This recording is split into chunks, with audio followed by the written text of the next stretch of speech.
Et dans l'épisode d'aujourd'hui, entre autres choses, vous allez voir l'éveil cybernétique. Des robots humanoïdes ont été surpris en train de discuter seuls entre eux.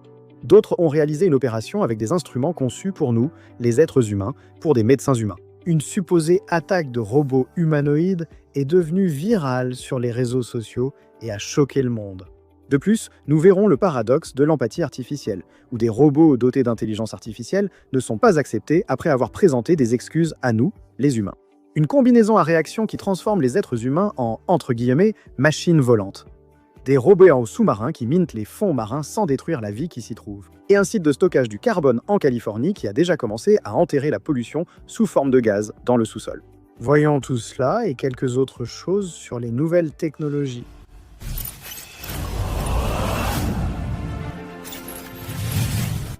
Bonjour impressionnés et impressionnés. Je suis Realidad Impressionnante et vous êtes sur Realidad Impressionnante. Les événements de ces dernières semaines montrent que la technologie de l'intelligence artificielle et de la robotique a fait un grand bond en avant. Dans différentes parties du globe, beaucoup de choses se sont passées, tu sais. Des robots humanoïdes ont déjà commencé à réaliser des interventions chirurgicales en utilisant des instruments conventionnels conçus pour les médecins humains. Ils ont aussi participé avec une aisance surprenante à des conversations directes entre machines. Et dans un épisode qui a suscité beaucoup de débats sur les réseaux sociaux, un robot a eu un comportement tout à fait inattendu, similaire à une attaque, lors d'une opération industrielle. À ce stade, nous allons analyser ces 3 événements et comprendre pourquoi ils représentent une nouvelle étape dans l'évolution de l'intelligence physique. Jusqu'à récemment, la majorité des robots humanoïdes étaient formés pour accomplir des tâches répétitives en environnement prévisible. Aujourd'hui, grâce à la combinaison de modèles avancés d'intelligence artificielle, de vision par ordinateur, d'apprentissage par démonstration et de systèmes de contrôle en temps réel, ces machines commencent à opérer dans des scénarios beaucoup plus complexes. La robotique cesse d'être seulement un outil industriel et trouve sa place dans la médecine, l'accueil du public et même dans la vie quotidienne. Des chercheurs ont développé un système pour robots humanoïdes capables d'effectuer des procédures en utilisant les instruments chirurgicaux courants, exactement comme ils sont déjà utilisés par les médecins humains dans les hôpitaux. Au lieu de dépendre d'équipements exclusifs pour les robots, les machines apprennent en observant des milliers d'heures de chirurgie réalisées par des spécialistes humains. Avec l'aide de caméras de haute précision et d'algorithmes capables de suivre la déformation des tissus en temps réel, le système parvient à exécuter des mouvements extrêmement délicats. Cela rapproche ainsi la robotique d'un avenir où différents actes pourront effectivement être automatisés en utilisant l'infrastructure médicale déjà existante. Parallèlement, une autre étape clé a suscité beaucoup d'attention hors des laboratoires. Le robot humanoïde Neo, conçu par l'entreprise nord-américaine One X Technologies, a fait le buzz après avoir été surpris à discuter avec un autre robot du même modèle, dans une situation inhabituelle. Il répondait aux questions de l'autre, interagissait naturellement avec les personnes autour et gesticulait comme des êtres humains en train de discuter. Contrairement aux assistants vocaux déjà célèbres, le robot combine langage corporel, expression et aussi dialogue, tout cela en temps réel, rendant l'interaction beaucoup plus proche de la communication humaine. Malgré l'autonomie de ces machines contrôlées par IA. Il faut noter que dans des cas complexes, des opérateurs humains peuvent reprendre temporairement le contrôle des machines, assurant ainsi plus de sécurité durant la transition technologique. Mais cette révolution a aussi apporté de nouveaux défis. L'incident impliquant un autre modèle de robot humanoïde a ravivé le débat sur la sécurité parmi des systèmes de plus en plus autonomes. Des images d'une caméra de sécurité montrant un robot humanoïde en crise de colère ont été diffusées sur les réseaux sociaux, générant des millions de vues et des rumeurs selon lesquelles le robot aurait perdu le contrôle et attaqué des employés humains. En réalité, tout a été orchestré pour susciter l'engagement qui a effectivement eu lieu. Bien qu'il soit vrai que des enquêtes indiquent que des situations de ce genre sont généralement liées à des défaillances informatiques, à des configurations inadéquates ou à des problèmes de contrôle, de tels épisodes mettent en évidence un point très important. Plus les machines gagnent en autonomie, plus les systèmes chargés de surveiller leur comportement doivent être rigoureux et, bien sûr, empêcher les actions inattendues dans l'environnement physique, où nous, les êtres humains, cohabitons avec ces machines. Ces événements montrent que les robots humanoïdes cessent d'être de simples plateformes expérimentales pour assumer des fonctions de plus en plus sophistiquées dans notre société.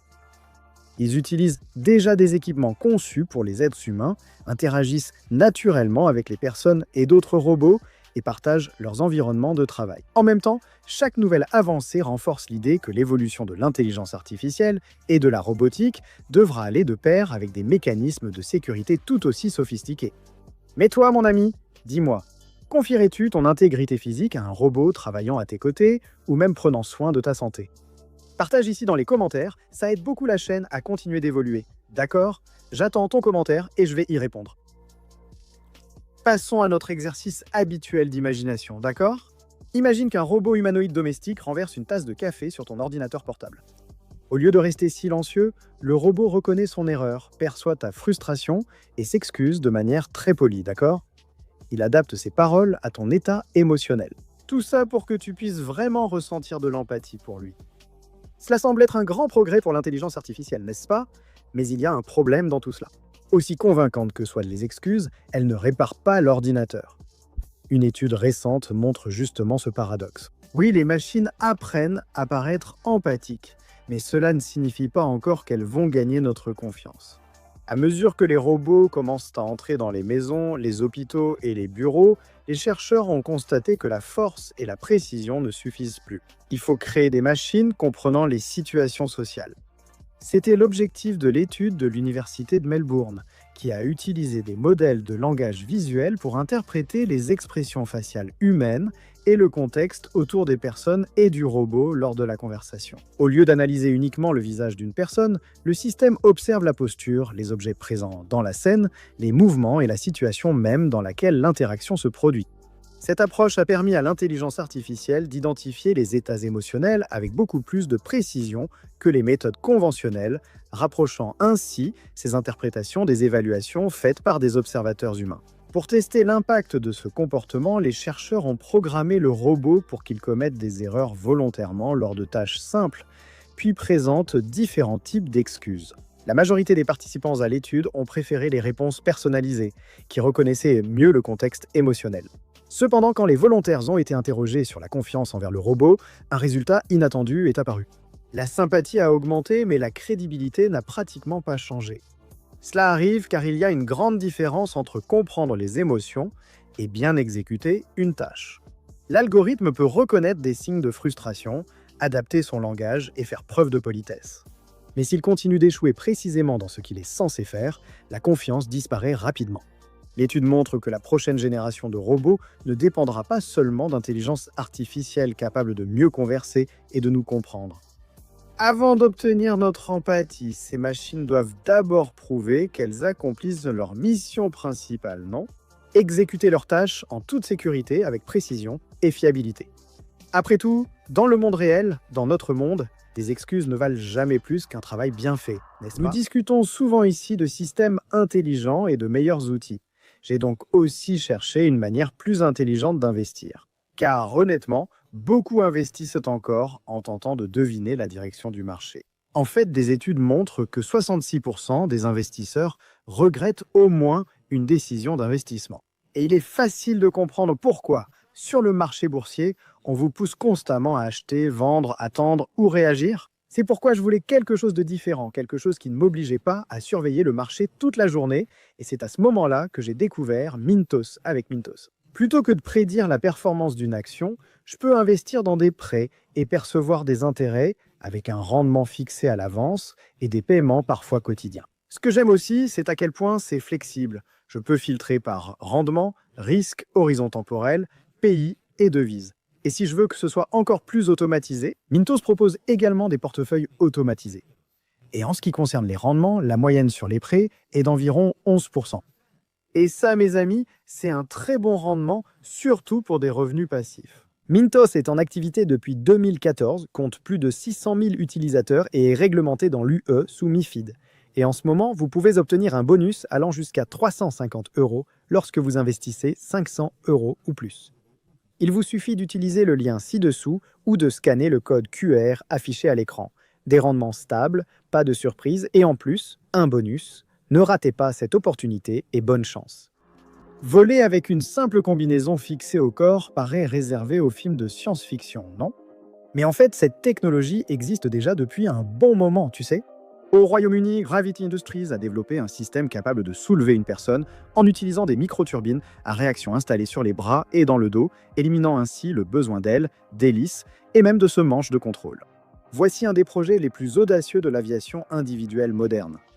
Le principal défi n'a jamais été de générer assez de puissance pour soulever un pilote. Le problème a toujours été le contrôle. Pendant des décennies, de nombreux projets ont échoué à cause de structures lourdes ou de systèmes de stabilisation complexes. La solution trouvée par Gravity était étonnamment différente de tout cela. Transformer le corps humain lui-même en système de contrôle de l'aéronef. Le Jet Switch utilise 5 microturbines qui, ensemble, produisent plus de 1000 chevaux vapeur. 2 moteurs sont placés sur chaque bras, tandis qu'un autre reste dans le dos, répartissant la poussée de manière équilibrée. Fonctionnant au kérosène d'aviation ou au diesel, ces turbines tournent très vite et génèrent une force assez puissante pour maintenir un adulte en l'air. Mais celui qui contrôle vraiment, pilote l'équipement et dirige, c'est le corps humain. De petits mouvements des bras modifient le vecteur de poussée des turbines, permettant d'accélérer, de freiner ou de changer de direction, presque intuitivement. Le centre de gravité du pilote reste en dessous de la force produite par les moteurs, créant une stabilité naturelle qui ressemble au comportement d'un pendule inversé. En pratique, les muscles humains remplacent les surfaces mobiles et les ordinateurs de vol traditionnels. Et cette technologie n'est plus depuis longtemps une simple démonstration. Le Jet Switch est testé lors de sauvetages en montagne, permettant aux équipes d'atteindre les victimes bien plus vite qu'au sol. De plus, Gravity Industries a créé la première ligue de course en combinaison à réaction, transformant cette innovation en une nouvelle discipline sportive. Le Jet Switch montre que l'aviation personnelle entre dans une nouvelle phase. Au lieu de mettre les gens dans une machine, l'ingénierie fait du corps humain une partie de l'aéronef. Ainsi, on rapproche l'ancien rêve de l'humanité, qui n'existait que dans la science-fiction il n'y a pas si longtemps, d'une réalité impressionnante. Oui, une réalité impressionnante.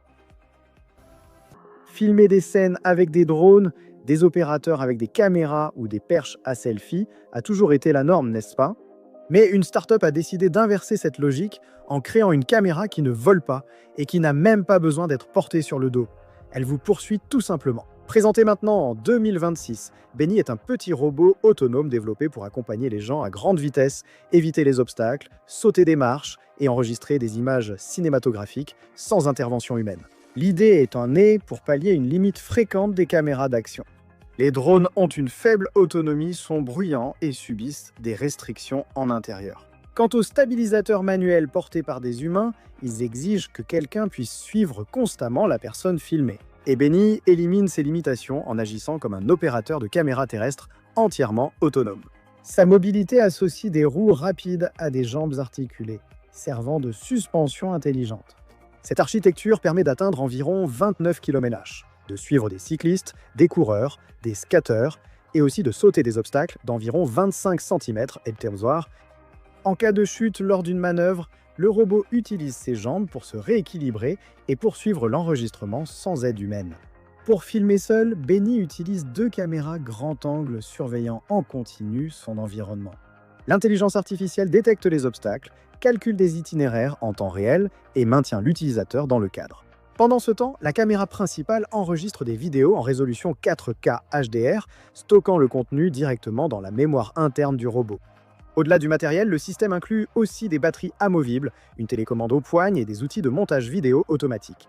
Proposé au prix d'une caméra d'action haut de gamme, le projet Kickstarter montre que la robotique avancée arrive sur le marché grand public, même si cela reste coûteux, n'est-ce pas ? Benny prouve que la prochaine évolution du tournage ne réside pas seulement dans de meilleurs capteurs, mais aussi dans les caméras elles-mêmes. Capables de se déplacer seules, de suivre leurs propriétaires et de choisir en temps réel le meilleur angle pour raconter une histoire captivante. La quête des minéraux pour batteries, voitures électriques et technologies avancées conduit l'humanité vers l'un des environnements les plus extrêmes et les moins connus de notre planète. N'est-ce pas ? Le fond des océans.